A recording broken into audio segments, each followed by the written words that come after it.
بسم الله الرحمن الرحيم إذا جاء نصر الله والفتح ورأيت الناس يدخلون في دين الله أفواجا فسبح بحمد ربك واستغفره إنه كان توابا صدق الله العظيم. سورت کا نام سورہ النصر ہے اور پہلی آیت میں یہ لفظ آیا نصر، اس سے ہی یہ سورت کا نام ہوا. بالاتفاق یہ سورت مدنی ہے. اس تعلق سے جو بات ملتی ہے وہ یہ کہ قرآن میں نازل ہونے والی صورتوں میں یہ آخری سورہ ہے نزول کے اعتبار سے. اس کے بعد کوئی سورت نازل نہیں ہوئی. آیتیں تو اتری ہیں لیکن سورت یہ آخری ہے. اس کا نزول ہوا ہے حجۃ الوداع کے موقع پر.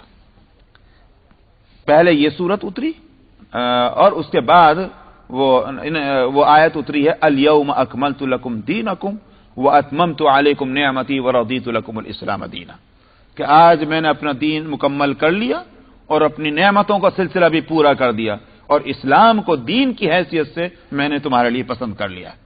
تو یہ آیت اس سورت کے بعد میں اتری اور حجۃ الوداع کے موقع پر. تو یہ آخری سورہ ہے. اس کے بعد نبی کریم صلی اللہ علیہ وسلم 80 دن دنیا میں تشریف رکھی آپ نے. 80 دن کے بعد آپ کا وصال ہوا. اس کے بعد میں نے جیسے کہا کہ اور بھی آیتیں اتری ہیں. مثلا سورہ نساء کی آخری آیت یسألونک عن الکلالہ، آپ سے یہ کلالہ کے بارے میں سوال کرتے ہیں. میں اب اس کی وضاحت میں اور تفسیر میں نہیں جا رہا ہوں کیونکہ وقت بہت مختصر ہے. تو وہ آیت اتری. اس کے بعد یہ جس وقت نبی کریم صلی اللہ علیہ وسلم یوں سمجھیے کہ آپ کے وصال کے 50 دن پہلے وہ آیت اتری ہے. سورہ اس کو آیت کلالہ بولتے ہیں، سورہ نساء کی آخری آیت. اس کے بعد پھر ایک اور آیت اتری ہے اور وہ ہے واتقوا یوما ترجعون فیہ الی اللہ، سورہ بقرہ کی آیت ہے. اس کے بارے میں مفسرین بعض کہتے ہیں 23 دن کے بعد آپ کا وصال ہوا. اور مقاتل تابعین میں بڑے مشہور مفسر اور عالم ہیں، مقاتل، مجاہد اور اس طرح کے حضرت عبداللہ ابن عباس کے شاگردوں کے سلسلے میں ان کا نام آتا ہے. مقاتل بڑے مشہور ہیں. ان کا کہنا یہ ہے کہ 7 دن پہلے نبی کریم صلی اللہ علیہ وسلم کے وصال سے 7 دن پہلے وہ آیت اتری تھی واتقوا یوما ترجعون فیہ الی اللہ. اس کے بعد پھر سلسلہ ختم ہو گیا وحی کا اور اس کے بعد کوئی وحی نہیں اتری. 7 دن کے بعد آپ کا وصال ہوا. تو سورت، مکمل سورت یہ آخری ہے کہ جو قرآن کی اتری ہے. اس کا ترجمہ پہلے ہم پڑھ لیں تو پھر میں بتلاؤں گا. جب آ گئی مدد اللہ کی اور فتح ہو گئی. فتح سے مراد ہے فتح مکہ. اگرچہ مودودی صاحب نے یہاں فتح مکہ کہنے میں انہوں نے اس سے انکار کیا کہ مفسرین کہتے ہیں فتح مکہ اور فتح مکہ مراد نہیں ہے بلکہ یہ کہ اسلام کی عام فتح.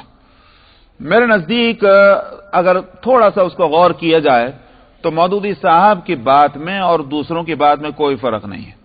مودودی صاحب کا انکار کرنا صحیح نہیں. ہاں اگر محض یوں فرمائیں کہ فتح سے مراد عام فتح ہے اس میں کوئی اشکال نہیں، لیکن انکار کرنا کہ فتح سے مراد فتح مکہ نہیں ہے اس میں اشکال ہے. وجہ اس کی یہ ہے کہ اگر ہم سیرت کو دیکھیں تو واقعہ یہ ہے کہ فتح مکہ ہی دراصل اسلام کی فتح آخر کار بن رہی ہے، اگرچہ غزوے اس کے بعد بھی اور ہوئے ہیں. مثلا غزوہ حنین ہوا ہے تو غزوہ حنین فتح مکہ کے بعد ہوا ہے، لیکن اصل میں مکے کے فتح نے عرب کو یہ سمجھنے پر مجبور کر دیا تھا کہ اب اسلام کا مقابلہ اب بہت مشکل ہے. تھوڑی بہت جو کچھ طاقت آزمائی کی، اگر ان کے ذہنوں میں کوئی خیال پیدا ہو سکتا تھا اس پر انہوں نے عمل کر لیا. اور طائف چونکہ ابھی بچا ہوا تھا، طائف کے قریش جو تھے ابھی تک وہ میدان میں نہیں آئے تھے، تو طائف والوں نے سوچا ہم بھی ذرا تباہ آزمائی کر لیں. یہ تو آر ہے یہ پار ہے، مرتا کیا نہیں کرتا. جب مرنا ہی ٹھہرا اور جب اپنے جھنڈے کو سر نگوں کرنا ہی ٹھہرا تو ایک تدبیر اور کر لی جائے. انہوں نے اپنی طاقت کو اکٹھا کیا. نبی کریم صلی اللہ علیہ وسلم ابھی مکے ہی کے اندر تھے.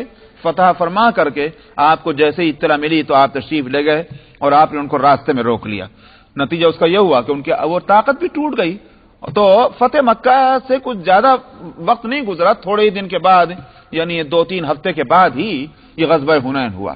تو حقیقت یہ ہے کہ مکے کے فتح ہو جانے کے بعد پورے عرب نے یہ سمجھ لیا تھا کہ اب مسلمانوں کا اور اسلام کا مقابلہ وہ ناممکن ہے. بلکہ جو وہ لوگ کہ جو اندر سے مسلمان ہو چکے تھے لیکن ابھی اپنے آپ کو مسلمان ظاہر کرنے میں ان کو تردد ہو رہا تھا اور تعامل ہو رہا تھا کیونکہ قریش سے ڈرے ہوئے تھے، تو فتح مکہ کے بعد پھر یہ صورت ہوئی کہ پھر تو جماعتیں کی جماعتیں آ رہی تھیں اور اسلام میں داخل ہو رہی تھی، اگرچہ ایک آدھ مہم ہوئی، غزوہ ہوا، مگر یہ کہ جہاں تک اسلام کے پھیلاؤ کا تعلق ہے اور عرب کے لوگوں کا یہ سمجھنا ہے کہ اب اسلام کی طاقت واقعی وہ طاقت بن چکی ہے جس کا مقابلہ نہیں ہو سکتا، وہ فتح مکہ کے بعد ہو چکا۔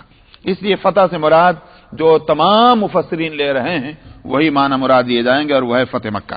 جب آ گئی اللہ کی مدد اور فتح حاصل ہو گئی اور آپ نے دیکھ لیا کہ لوگ اللہ کے دین میں فوج در فوج داخل ہو رہے ہیں، فوج کا لفظ جماعت کے لیے بولا جاتا ہے، گروپ بنا بنا کر۔ چنانچہ پہلے تو یہ ہوتا تھا کہ ایک آدمی آ گیا، دو آدمی آ گئے، مسلمان ہو گئے، بیعت کر لی، لیکن مکے کے فتح ہو جانے کے بعد یہاں تک صورت ہوئی کہ یمن سے 900 آدمی اسلام قبول کر کے مدینے حاضر ہوئے ہیں نبی کریم صلی اللہ علیہ وسلم۔